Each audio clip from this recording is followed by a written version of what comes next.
John McKeag here, Jack McKeag. Like, about the pilgrimage coming up this winter. It's going to be going up on a website, in a week or whatever, sometime soonish. An application to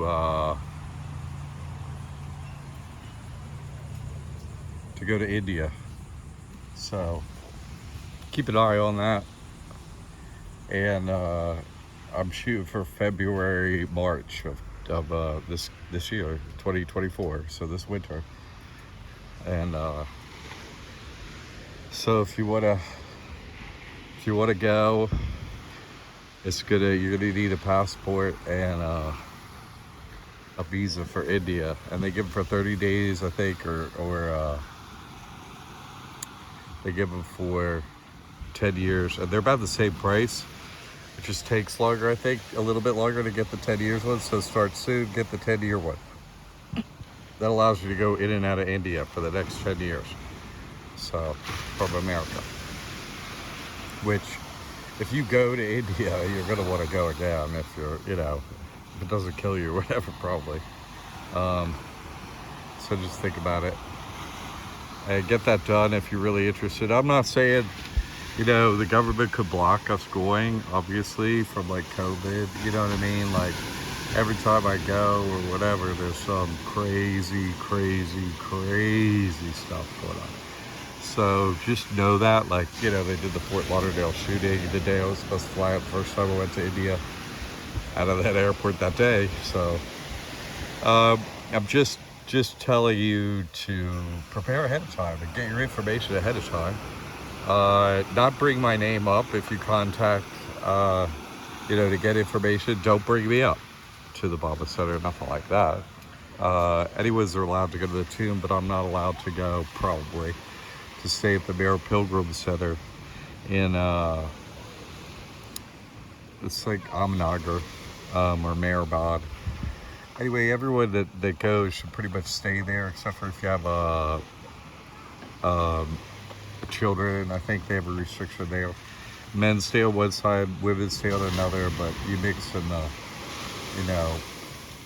cafeteria and all public space, which is fine. There's things that we're gonna do while we're there, and then there's a bunch of overtime too, probably 10 days, 2 weeks, something like that. And probably go to Ellora Caves, I think it's double L, Ellora, Ellora Caves, and Marazad with a Z is Baba's house, and let's see, there's some other things. But, what I don't want to do is have any of the bugs, like, get in on this or the information or anything like that. Not that they're not going to know, but I just don't want to. I want you to have the most pleasant journey possible. You know what I'm saying? Like, that's my goal.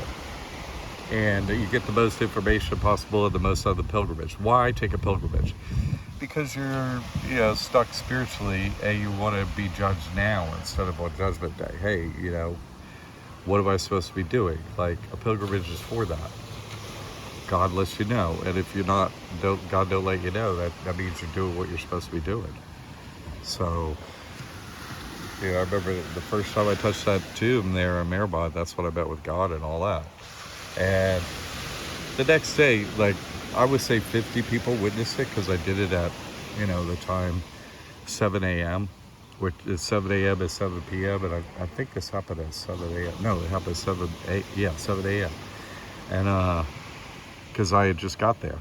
I flown all night and got there and drove up there and waited an hour or two, and got it opened at 7 a.m. And I touched that tomb, pow.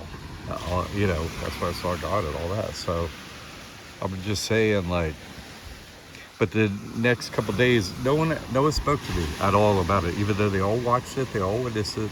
I only said 3 words. No, I said 4 words when it happened to me out loud. I said, "There, Baba is God," and it came out of my mouth. And it's true, of course. But I met with God. So, but there was one guy there. who witnessed it, who goes every year and stuff like that. And he went to my high school, actually, Gonzaga in Washington, D.C., only like 15 years ahead of me. So he's, and he said, he saw me the next day or whatever, and he's the only one that said anything to me out of anyone. No one said a word to me, except for he asked a question. He's like, dude, what happened to you? He said, I've been coming here 25 years.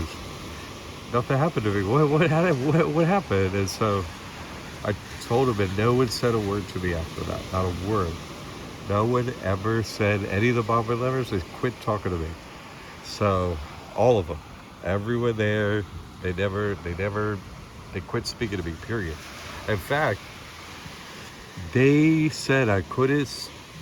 They said basically they wanted me to leave, but that I could stay if I was silent. That wasn't enough. I could never communicate with anyone at the center, period, visiting, no one. No kind of communication, period. So that was interesting because someone had gone with me, so he acted as I was like, fine, I'll just use him as my talking piece. Is that okay? And they're like, yes. I'm like, okay. And they said, we don't think you can do it. That's what they said to me. I'm like, watch me. I made such a joke out of the whole thing. It was hilarious. I had the best time ever. It was really hilarious.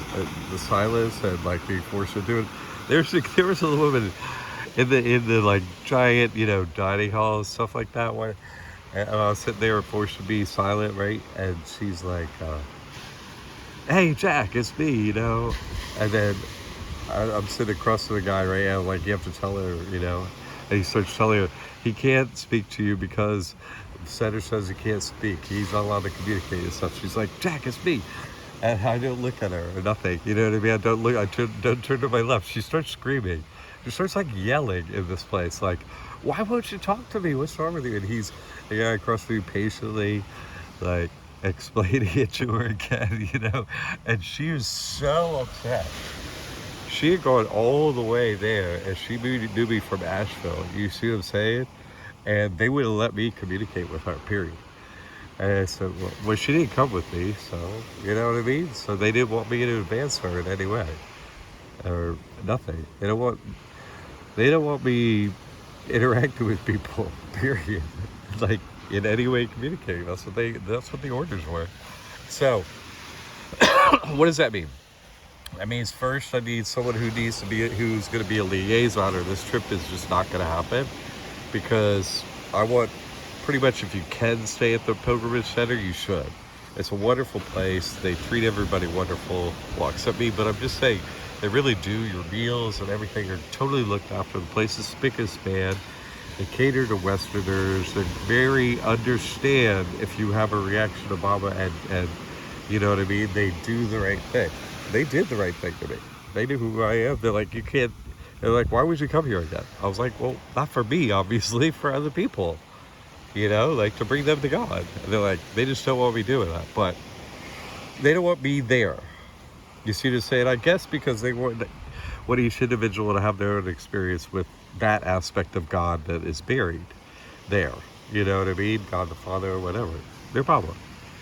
And I'm not against that. That's great. That should happen for everyone. But, it's not, you don't need to blot me out of the book of life. I'm alive. You know what I mean? Like, I'm not, you don't blot me out. So I'm going to have to stay nearby, which there are super many places nearby. I mean, not super many, but I mean, there don't need to be super many, but there are plenty of physically very close places to the Pilgrimage Center, which I'd want to be anyway. And so I can get to the Tube. There's a service at 7 a.m. and 7 p.m. every day at Thomas Tube, which is wonderful, and I would recommend doing that. They got 3 meals a day. It's crazy affordable. Like, I think I stayed there one time with 2 weeks, 10 days, 2 weeks, something like that. It was like, I don't know, it was like a couple $100, literally. It was so affordable. They want everyone to be able to go. So the plane ticket's pricey, and you got to get a car ride from one of the Baba lovers, which they do. They have car service from Mumbai to where you're going to stay, like 7 hours away. No kidding. They pick you up from the plane, and They'll like bring you right to your room and get you checked into the Obama Center. 7-hour drive. They have to drive down there and drive back up. They drive through they pick you up in the middle of the night, like 1, 2 a.m. when the plane gets there. So, or you can spend the night in Mumbai, a night or two, and like get your bearings back from such a long plane ride. That's cool too, you know what I mean? So, think about that for the travels. I'm going to stay nearby, so if you don't fit, like little children can't stay there, so I'll stay nearby somewhere so someone can, who has needs that, the Obama Center doesn't fulfill, like having a child or something like that. You can stay where I'm going to stay, not in my room, but I'm just saying, I'm going to stay in a place where there are more rooms or something like that so people can stay. So... But I think it's more important to have an experience at the Obama Center because it's so convenient to us too. The meals are wonderful. Like you can stay there and totally that 100% everyone should stay there. Don't just stay with me because I need downtime or whatever. I don't want to, like you should have the experience with God. I can help be a guide and whatever. So that's the pilgrimage stuff. And anyway, this other coast is very different. I'm over here on the Atlantic coast. Here, it's got some rocks and the sand and stuff like that. It's amazing. It's very different. I used to live in this area when I was living in my car and I was homeless in Florida. In this area, Stewart and Jensen. This is Jensen Beach. That's Bathtub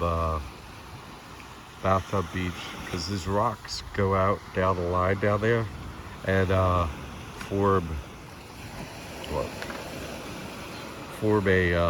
pool over here. You got anyone can swim in, but it's closed down now. They're redoing the park here, whatever, anyway. So that's what's going on with the pilgrimage. So I really need someone to volunteer liaison, use the email, right, contact.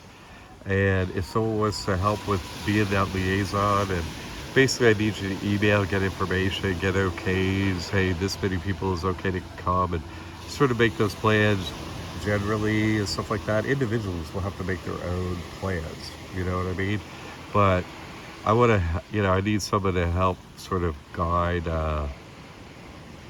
getting in there, and that being easy. And so I need someone's help with that. And it's just someone who's going only. You're definitely got to be going. So get approved on the application and think about it. All right?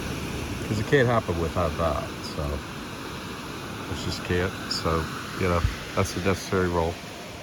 All right, that's where we're up to on the pilgrimage. Keep an eye out for it. Stay Bob.